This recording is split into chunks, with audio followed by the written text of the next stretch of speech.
नाम बेचन महतो हो। मलाई त यो अहिले हेर्दाखेरि यस्तो अनौठो, यसको वर्णनै गर्न नसक्ने। 2043 सालमा यहाँ आउँदाखेरि 3 कोठे भवन, त्यो भवन पनि भत्किने अवस्था भइसकेको थियो। पार्टीमा लेख्ने चलन थियो यहाँ, खरी र पार्टीमा लेख्ने थियो 2-4 जनाको। समाजलाई पनि घर घरमा गएर बच्चालाई पठाउनुस् हैन। वातावरण भएर छेत्री र तामाङको वातावरण भएर भाषामा केही चुनौती मलाई लागेन, तर तलको तामाङ बच्चाहरूले जान नसक्ने अवस्था नाजुक थियो त्यसको हो। तर हामीहरूको ठुलो एकदम धेरै खुसी छु, धेरै खुसी। यति भलबारी आएर हैन, कत्रो बाटो बिगारिदिने, कहिले तर्न नसकिने, पहिरो आउने, यहाँबाट अन्ध्यारोबाट उज्यालोतिर लाग्ने कामहरू। नमस्कार सबैलाई, जस्ताको तस्तै सोसियल च्यानलमा हार्दिक स्वागत छ। म सूर्य कुमार खड्का। आज म यहाँ एकदमै विशेष भिडियो लिएर आएको छु।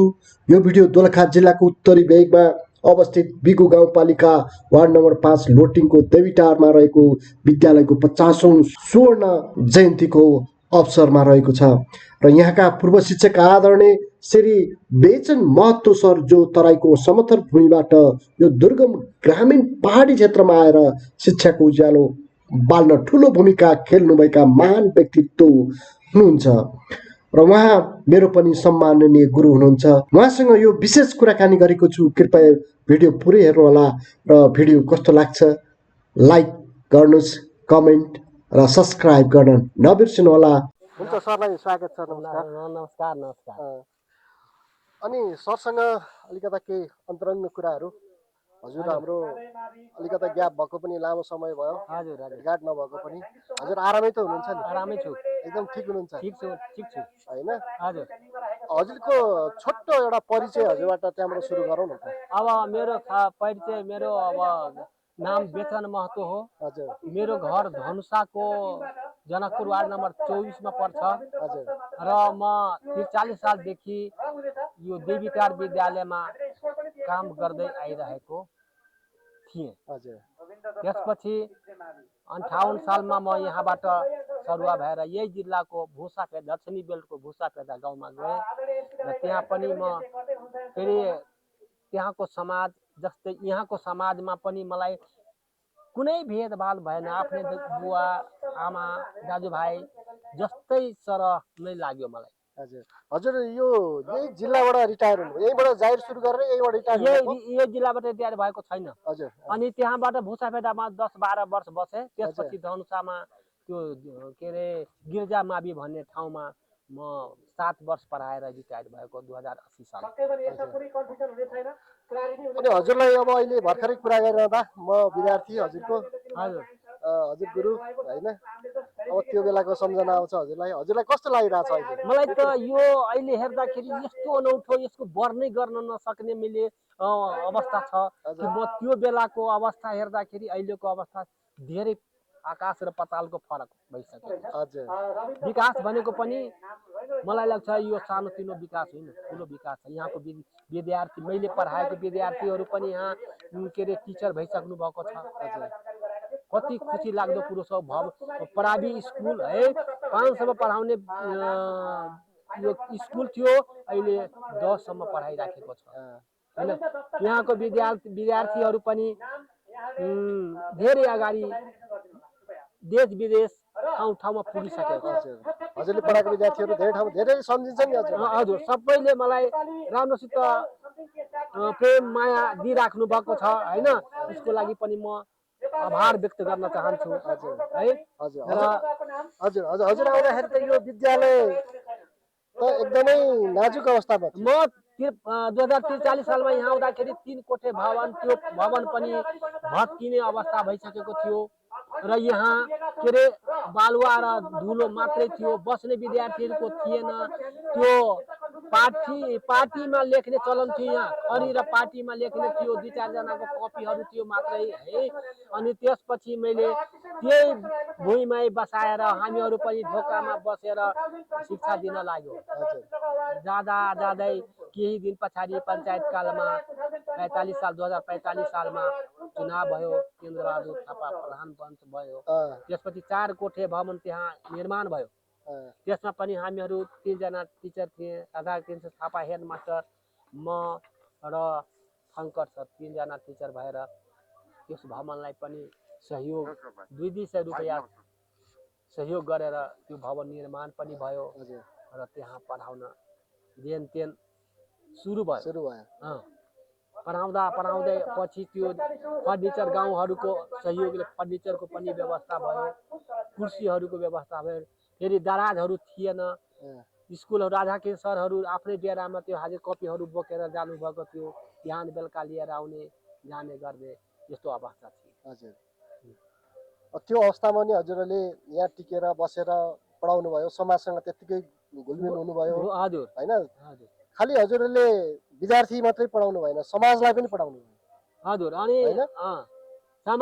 समाजलाई पनि घर घरमा गएर बच्चालाई पठाउनुहोस् होइन, बच्चालाई यहाँ पठाएर यहाँ केही शिक्षा तपाईँहरू पनि आएर हामीहरूलाई कुनै नराम्रो काम हुन्छ भने सुझाव दिनुहोस्, सल्लाह दिनुहोस् भनेर सबै अभिभावकहरूले पनि घर घरमा गएर सबैले भन्नुहुन्थ्यो कि सर आउनुहोस् र माया पनि गर्नुहुन्थ्यो, बच्चालाई पनि पठाउनुहुन्थ्यो। त्यो अवस्था र अहिलेको अवस्थामा त हजुरले जुन गरेको सङ्घर्ष छ होइन, हुन त हजुरहरू जागिरको सिलसिलामा भए पनि धेरै ठुलो अभिभावक शिक्षकहरूको हुन्थ्यो, किनभने शिक्षक भनेको त सचेत नागरिक पनि भयो, शिक्षित नागरिक पनि भयो। यो गाउँ त त्यतिखेर त्यति गाउँले शिक्षित त थिएनन् होइन? त्यतिखेर कस्तो चुनौतीहरू चाहिँ के भयो हजुरलाई? त्यहाँ सबभन्दा पहिले मलाई त यहाँ के अरे छासमिस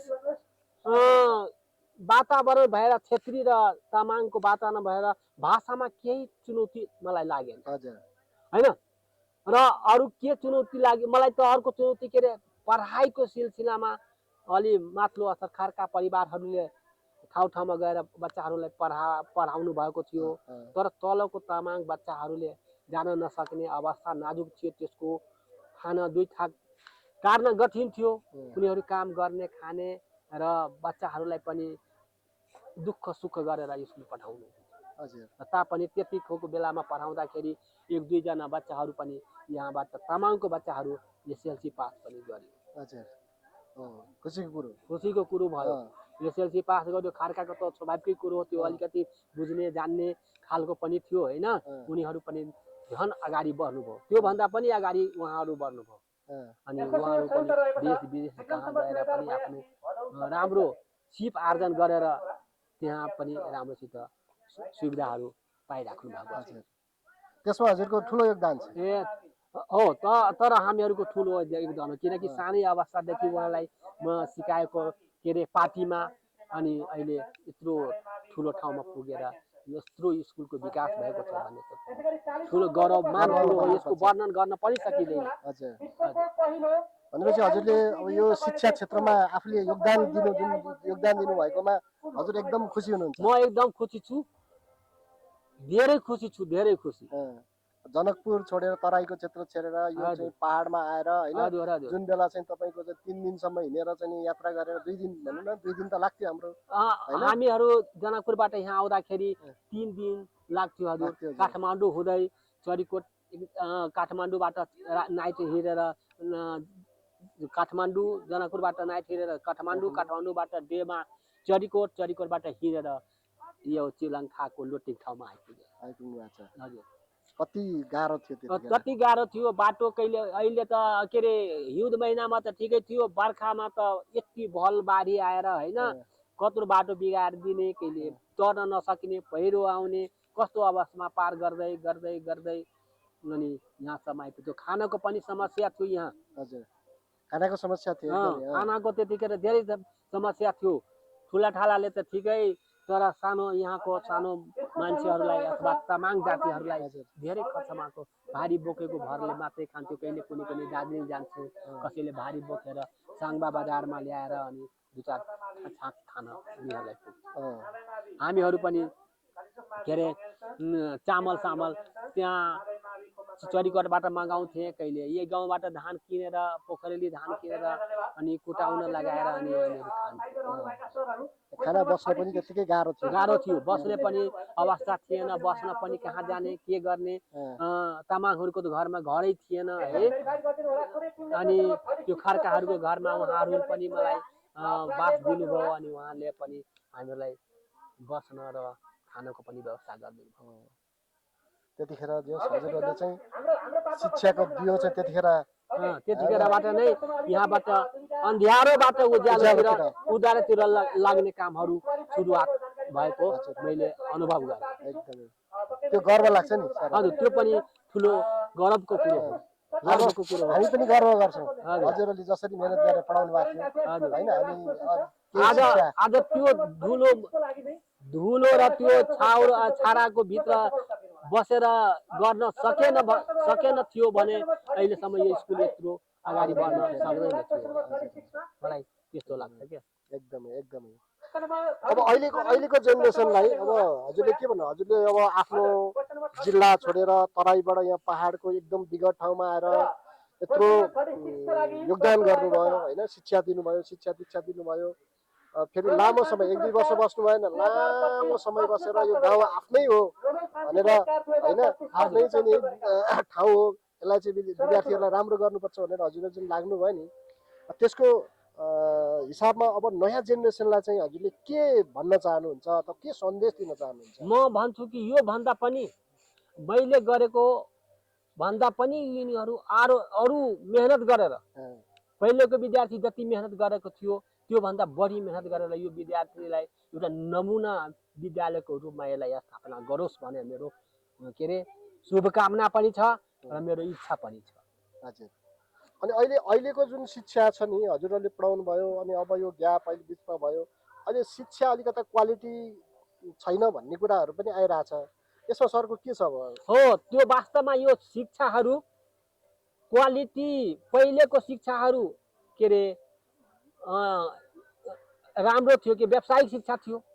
त्यसमा सबै किसिमको विषयवस्तुहरू सामाजिक सञ्जालको पनि विषयवस्तु राखेको थियो, धार्मिक राखेको थियो हैन, आर्थिक पनि राखेको थियो। तर अहिले त्यो कुराहरूलाई नैतिक शिक्षा भन्थ्यो। त्यो नैतिक शिक्षा भनेको समाजलाई कसरी अनुशासित बनाउने, नैतिक सम्मान कसरी गर्ने, व्यवहार कसरी गर्ने, त्यो शिक्षामा सिकाउँथ्यो। तर त्यो शिक्षाहरूलाई अहिले समाप्त गरिदिएको छ। त्यो शिक्षा अनिवार्य चाहिँदो रहेछ यहाँ समाजमा। जुन पनि नेपालको कुनै पनि देशमा त्यो नैतिक शिक्षाको आवश्यकता अनिवार्य छ। त्यो नैतिकले गर्दाखेरि पनि विद्यार्थीहरू अलिकति नटेरिने, स्कुल नजाने, अभिभावकहरूसँग आफ्नो बुवाआमासँग पनि कुराकानी गर्न नचाहिने, शिक्षकसँग पनि के अरे नराम्रो के अरे व्यवहार गर्ने के कारण हो?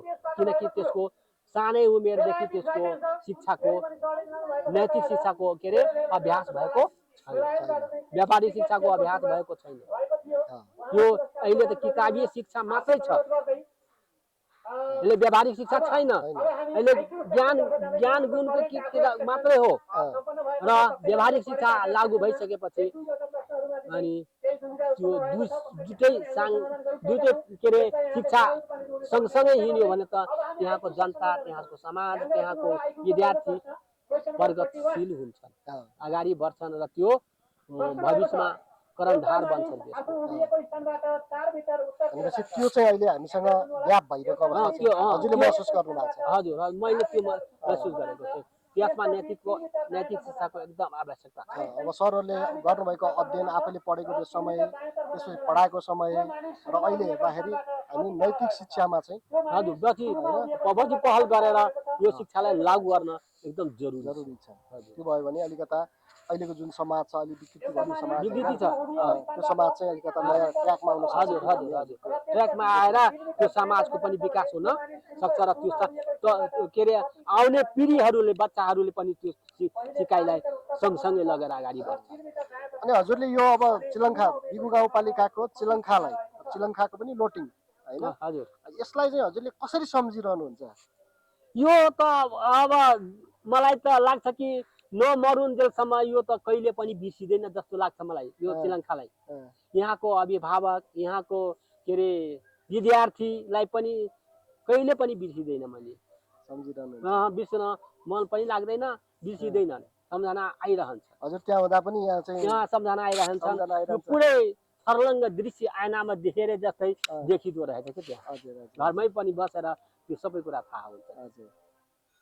अनि त्यो कुरा प्रमाणित भयो किनभने सरले अब मेरो नाम त बिर्सिनु भएर रहन्छ भन्ने हजुर होइन अँ आजभन्दा 20 वर्ष 25 वर्ष अगाडिको कुरो हो हजुर होइन नाम बिर्सेको छैन अहिलेसम्म छैन, विद्यार्थीहरूको बिर्सिनु भएको छैन। नाम पनि बिर्सेको छैन भनेपछि हजुरले त्यो कुरा चाहिँ सम्झिरहनु भएको छ हजुर सम्झेको छ एकदमै खुसी लाग्यो र सरले जुन गर्नुभएको योगदानको कदर गर्दै होइन अब यो हामीलाई दिएको शिक्षा हामीले पढेको कुराले सरले पढाउनु भएको कुराले हामीले चाहिँ हामी यहाँसम्म छौँ होइन मैले पनि सरले म्याथ पढाउनुहुन्थ्यो हजुर म एकदम सम्झिन्छु सरले पढाएको म्याथ चाहिँ म एकदमै छिट्टै टिप्थेँ होइन छिट्टै टिप्थेँ अनि मैले पनि यो बिचमा दुई के अरे 50 र 53 को बिचमा मैले ग्याप भयो यहाँबाट सरुवा भएर है चित्रे गएको थियो चित्रेमा पनि मैले मलाई म्याथै पढाउन लगाउनु भयो र त्यहाँ पढाउँदाखेरि त्यो भेगको सबै विद्यालयमा त्यो हाजिरा प्रतियोगितामा फर्स्टै गरेको थियो त्यहाँको चित्र प्राविको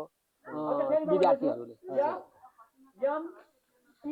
हुन्छ त्यहाँ पनि म के अरे आउन उहाँ पनि दिनु भएन फेरि पुनः यो स्कुलमा आउनको लागि कहाँबाट कसरी सरुवा भयो त्यो कुरा पनि मलाई थाहा भयो सर यहाँ राम्रो पढाउनुहुन्थ्यो त्यसपछि फेरि प्र हुनुभयो हजुर म अब 53 सालदेखि 58 सालसम्म म यहाँ पुरा भएर 8 वर्ष प्र गर्नुभयो हजुर अनि 5 वर्ष प्र चलाएर मेरो सरुवा फेरि भुसा फेदा गयो तर भुसा फेदा जाँदाखेरि मलाई भाषामा अलिकति अप्ठ्यारो भयो त्यहाँको पुरै तामाङै तामाङ ए हजुर यो भाषा नबुझ्ने हामीहरू नेपाली बोल्ने उनीहरूको तामाङ भाषा है खानिबा के भन्दियो रहेछ अनि त्यस्तो भाषाहरू बल्ल बल्ल म पनि जान्यो पछि त्यो भाषा पनि बोल्न थाल्यो अनि उनीहरूले पनि सिक्न थाले म पनि त्यो भाषालाई पनि अनुकरण गर्दै गर्दै गर्दै अनि जानिहाल्यो भाषा तामाङ भाषा पनि अलिअलि बोल्न पनि थाल्यो विद्यालयमा त्यसलाई नेपालीबाट त्यही तामाङ भाषामा के अरे अनुवाद गर्दै अनि त्यसलाई अगाडि पनि बढाए त्यहाँको विद्यार्थीहरू पनि जापान अस्ट्रेलिया अमेरिका पनि कहिलेकाहीँ फोन गर्दै रहेछ र त्यहाँ मलाई म्याथ पढाउन दिएन इङ्ग्लिस पढाउन त्यहाँको टिचरले हेड मास्टरले इङ्ग्लिस पढाउनु पर्छ भनेर इङ्ग्लिस पढाउन मैले इङ्ग्लिस पढाएँ त्यहाँ इङ्ग्लिस पढाउँदाखेरि पनि त्यो भेकमा पनि त्यो के अरे एउटा